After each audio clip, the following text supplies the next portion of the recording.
The Totem Pole Playhouse was born in 1950, when a group of 13 people calling themselves Totem Pole Playhouse Incorporated decided to bring live theater to the area. In association with Carl Jennis, then director of the Harrisburg Community Theater, the Playhouse opened in a converted garage in Gardner, Pennsylvania. The quarters were small, and the location not easy for theatergoers to find. So the next season, they moved to a site on top of a hill in Caledonia State Park.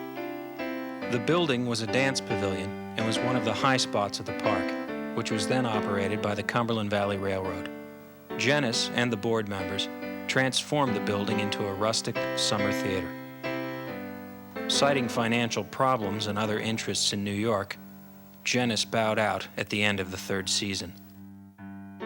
When my father arrived, he was surprised to find essentially an empty theater waiting to be occupied. He made a handshake agreement with Sam Houston, then president of Totem Pole Incorporated, over a home-cooked meal by his wife, Kathleen. 2 months later, Bill would walk into rehearsals as producer-director of his first 11-play season. We rented the theater for 10 cents a ticket, and that was my first experience, 1954. Resident member of a stock company, someone who signs a contract to be cast in plays as the producer-director sees fit. And you play several different parts in a season. You are a resident of the acting company. Leading lady, leading man, ingenue, juvenile, character woman, you know. It's what they call a resident company. Yeah, that was 1 week stock at that time, remember. We did one play a week. Not, we didn't have 2 weeks rehearsal and 2 weeks performing. We did one play a week.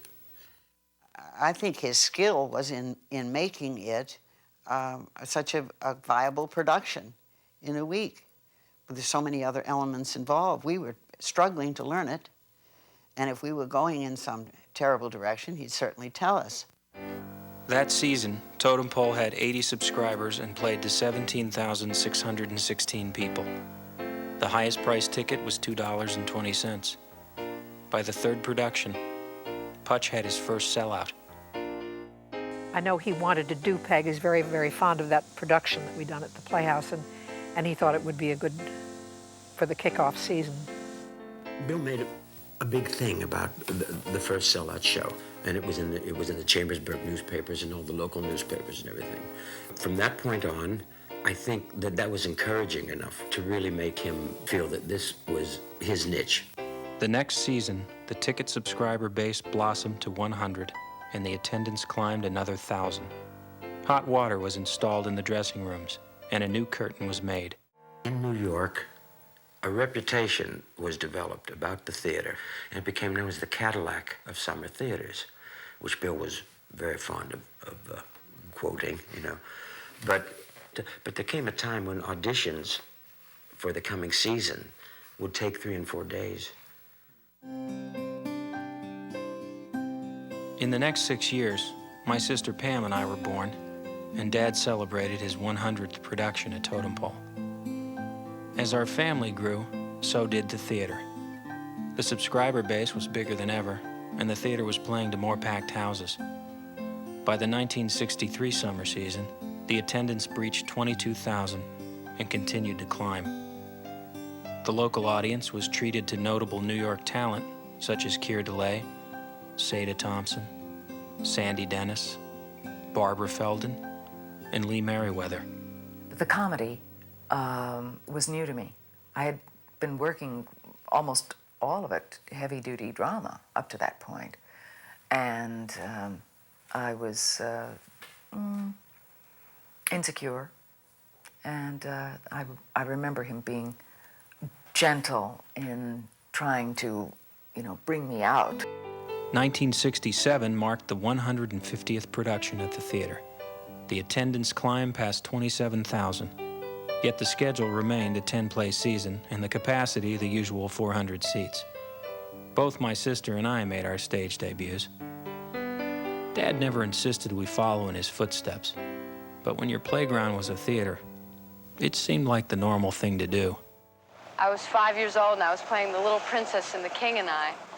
And the guy who was playing the king scared me so much that I didn't want to be in it. I said, Dad, I don't want to be in this.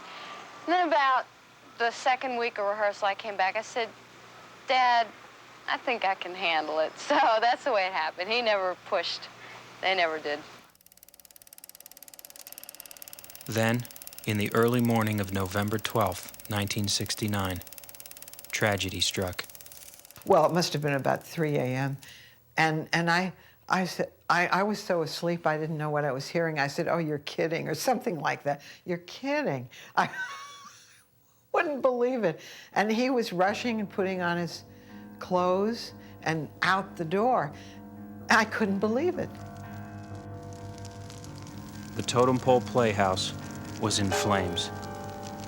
Fire crews from Franklin and Adams County answered an alarm early that morning and fought desperately to extinguish the monstrous blaze. The cause of the devastation was unknown at the time, but was later discovered that the fire was caused by an arsonist.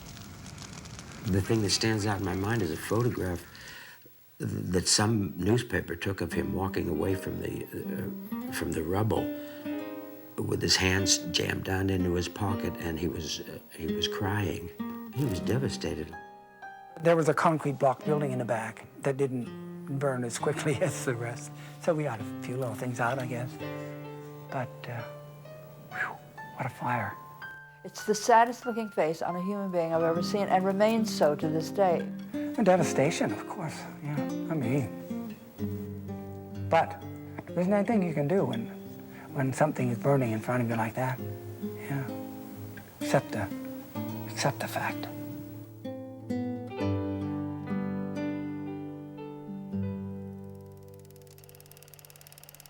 The next morning, my father painted a promise on the side of the charred remains of his theater. He would not give up. Within 2 days, the board members of Totem Pole Incorporated, the owners of the actual structure, decided to rebuild the theater in time for the upcoming season. Donations had already begun pouring in from concerned community members who did not want to see an end to what had become a cultural cornerstone for the area. Within 1 week, the state of Pennsylvania offered Totem Pole a 25-year lease on a new site in the park. A campaign fund was set up immediately, and the patrons of the theater and the members of the community stepped up and started pitching in. In New York, a group of Totem Pole alumni, spearheaded by stage manager Howard Crampton Smith, began compiling material for a gala benefit performance at the Chambersburg High School to help raise money for the cause. Well, what it did is it really rallied the town to back and to realize how much they needed it there. I don't think the fundraiser itself really was all that important in terms of money. It was just the gathering of people and to start the kind of the emotional ball rolling about how important it is that we get this theater back. And then the town did it. And we would have done anything. And something about that whole experience solidified everybody's relationship. Things changed. A group of teenagers calling themselves the Teen People for Totem Pole started collecting donations in hand-painted milk cartons to pay for a custom-carved totem pole. The local printer printed up tickets for the gala. When Putch received the invoice, it read no charge. The local community theaters and nearby Allenbury Playhouse offered the use of their spare equipment and set pieces for the upcoming season. And perhaps one of the greatest gestures came from the Totem Pole Incorporated board members. A vote was passed to expand the ownership of the building by making available 200 additional shares at $50 each. $10,000 was raised almost immediately. On March 16, 1970, just over 4 months since the disastrous fire, ground was broken and construction of the new Totem Pole Playhouse began. The fundraising continued as the reality of the approaching season now seemed imminent.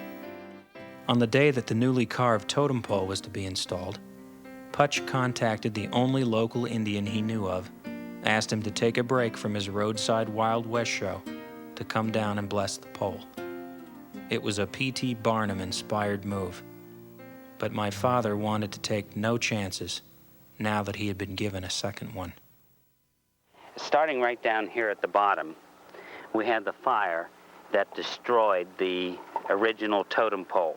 Coming right up from the fire, here are the teen people for Totem Pole.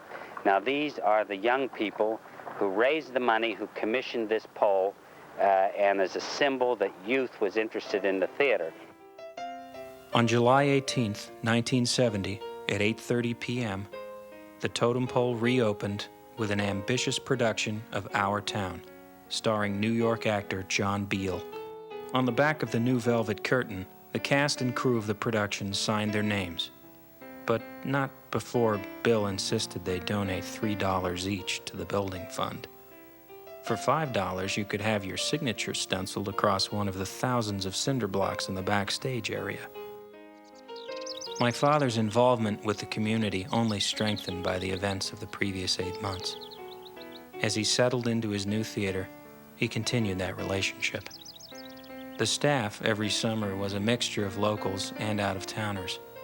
I think the ratio was about 70% theater professionals from New York, Washington, or Baltimore, while the remaining positions were filled out by people who lived in the area.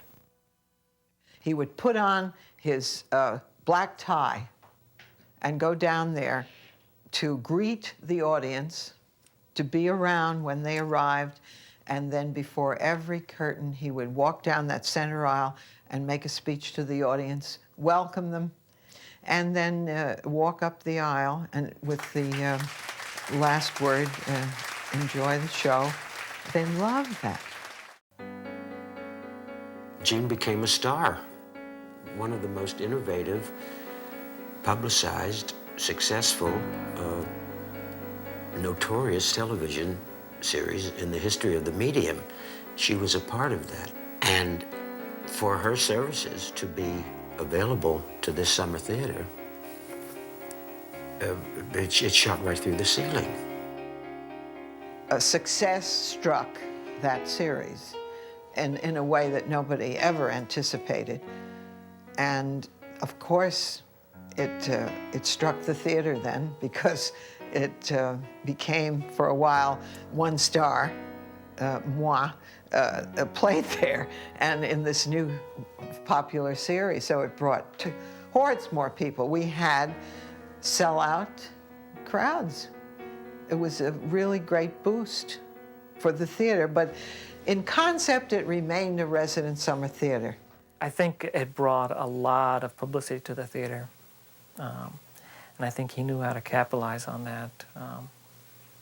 And when you've got people breaking down the doors to see Gene in a show, and you know, if you can get benches in and more chairs, you know, use it to your advantage to supplement those shows that Gene isn't in, and we got to spend more money. It was exciting because you never wanted for a house during one of the plays that Gene was doing. It was always sold out or beyond. He did get called Mr. Stapleton one time, and he sort of laughed it off, and another time I think he bristled. But, you know, I can't blame him for that, just by the attitude of whoever calls you that. You know, a fan can come up to you. Little did I know about fans then. But a fan can come up to you and say the same word as the guy yesterday, and something about it can touch you or tick you off, depending on his intention. It had been 7 years since the new theater was christened at Bill's last appearance on stage. Then, at the height of the 1976 summer season, on the morning of opening night of the 6th play, there was a problem. He was an actor who came here to do The Great Big Doorstep. It was a major role, major lines. And none of us had ever met him. And the rumors, you know, it's like any kind of summer stock theater, you get your gossip going and everything. Well, we had heard that he had not been on stage in like, oh, maybe 15 years. And he arrived with this huge trunk, this huge, like, big green trunk. I mean, enough that you could fit a body in it. We decided that he had hacked somebody. I just know that he'd been in jail and was out of jail and had been a big favorite at the old theater. couldn't learn his lines, and your dad was very supportive and worked very hard with him.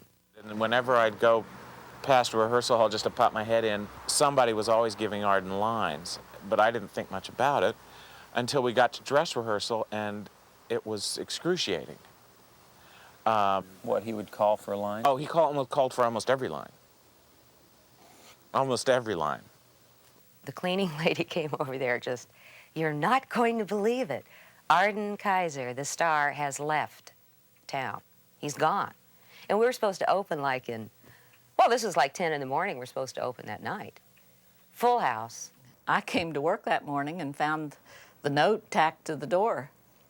And I opened it and read it, and Arden Kaiser left town. He couldn't go on with the show. I don't remember all what he said in there, but he just had to leave, and he was sorry, but may God forgive him, and something like that. To Bill Putch and to all whom it may concern, the simple truth is that I cannot go on. What it is, I can only guess, but I am sick. Let the professional judgment be what it will be. I can accept that. I ask that the personal judgment be left to heaven. I am compelled to go home. I am sorry, but I have no one to answer to but God and myself. And we were all like, wrong. We just couldn't believe it. He was history. He'd taken his trunk and gone. It was terrible. Bill says, I'll be right down, and he came down and got everybody together and went in and started rehearsal. Your dad said, we're doing this show, and I'm going to play the lead. And your dad learned the first scene the first 2 scenes off book, which was pretty good for 6 hours rehearsal. And then all over the place there was scripts, and he'd write cues on the portal that's still there. He got up and he gave his curtain speech. And I don't know exactly how I explained it, but that he would be doing the part and that he'd have to carry the book that night. But because this is such a family theater and you have people that come back and stuff, I mean, everybody got kind of a kick out of it, the audience. And he did great. The most memorable thing about that show is that great publicity photo with everybody sitting around the table where they just like cut out Bill's head and like stuck it over Arden Kaiser. So everyone's sitting at the table like paying attention to something, except this shot of Bill who's kind of looking off in another direction.